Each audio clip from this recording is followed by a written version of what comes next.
सो अगर class 10 CBSE का काफ़ी इंपॉर्टेंट क्वेश्चन है, एप्लीकेशन ऑफ ट्रिग्नोमेट्री में से आता है क्वेश्चन। ठीक है, क्या दिया हुआ है? A kite is flying attach to a thread which is 140 metre long. ठीक है, काइट फ्लाई कर रही है, हम साथ साथ में डायग्राम बनाएंगे। अब एक काइट देखो, यहाँ पे काइट फ्लाई कर रही है, समझ लो। ठीक है, काइट हम फ्लाई कर रही है, वो एक थ्रेड से अटैच्ड है। ठीक है, थ्रेड से अटैच है, थ्रेड कितना बड़ा है? ऐसे काइट 80 तो उड़ाते हो आप, 140 मीटर। ठीक है, थ्रेड हमारा 140 मीटर की मतलब डिस्टेंस पे, इतना मतलब इतनी डिस्टेंस हो गई इसकी, इतना बड़ा है काइट की डिस्टेंस हमारे से 140 मीटर है। A thread makes an angle of 30 degree with the ground. अभी ग्राउंड है यहाँ पे, ठीक है, ग्राउंड बना दो। ग्राउंड से जो एंगल बना रहा है, थ्रेड कितना बना रहा है? 30 डिग्री का एंगल बना रहा है, जो हमें क्वेश्चन में गिवन है। Find the height of the kite from the ground assuming that there is no slack in the thread. ठीक है, तो हमें हाइट फाइंड करनी है। ठीक है, यहाँ पे ये हमें हाइट फाइंड करनी है, मतलब इसको हम एच दे देते हैं नाम।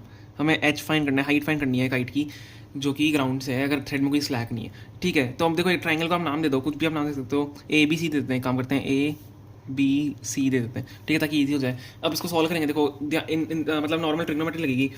क्या करते हैं, अब देखो AC जो है हमारी हाइट हो जाएगी। Let AC be the height of the kite. ठीक है, फ्रॉम द ग्राउंड। ठीक है, AC हाइट है हमारी, देखो AC दिख रहा है, which is equal to H also, small h के बराबर है। अब हम देखो क्या करेंगे, अगर हम ट्राइंगल की बात करें, ट्राइंगल ABC में क्या हमें दिख रहा है? देखो AB यहाँ पे क्या है? AB यहाँ पे H के बराबर है। ठीक है, और हमने क्या क्या लिया है? AC 140 मीटर है। सॉरी, मैंने उल्टा लिख दिया शायद। AC, हाँ, AC हमारा H के बराबर होगा। AC H के बराबर, और AB क्या है हमारा? 140 मीटर है। साथ ही में क्या है यहाँ पे, जो एंगल ABC है हमारा, ठीक है, एंगल ABC जो हमारा है वो क्या है? एंगल ABC कितना है हमारा? 30 डिग्री के बराबर। ठीक है, अब यहाँ से हम क्या करेंगे, देखो ट्रिग्नोमेट्री, हम नॉर्मल ट्रिग्नोमेट्री लगाएंगे। क्या होगा, देखो अगर मैं बात करूँ, ये क्या है हमारा? ये हमारा परपेंडिकुलर है, ये हाइपोटेन्यूस और ये बेस है। ठीक है, परपेंडिकुलर हाइपोटेन्यूस बेस है, तो मेरे को यहाँ पे एंगल लिख रहा है, तो यहाँ पे अगर मैं साइन थीटा लगाऊँ तो क्या होगा? परपेंडिकुलर अपना हाइपोटेन्यूस, परपेंडिकुलर अपना हाइपोटेन्यूस, जो चीज़ गिवन है उसी में काम लूंगा ना। तो परपेंडिकुलर अपना हाइपोटेन्यूस हम करेंगे, तो let sine theta is equal to perpendicular upon hypotenuse, जो कि होता है इज इक्वल टू परपेंडिकुलर यहाँ पे AC अपॉन AB। ठीक है, अब साइन थीटा मतलब थीटा की जगह 30 डिग्री डालना पड़ेगा, तो sine 30 degree is equal to AC हमारा कितना है?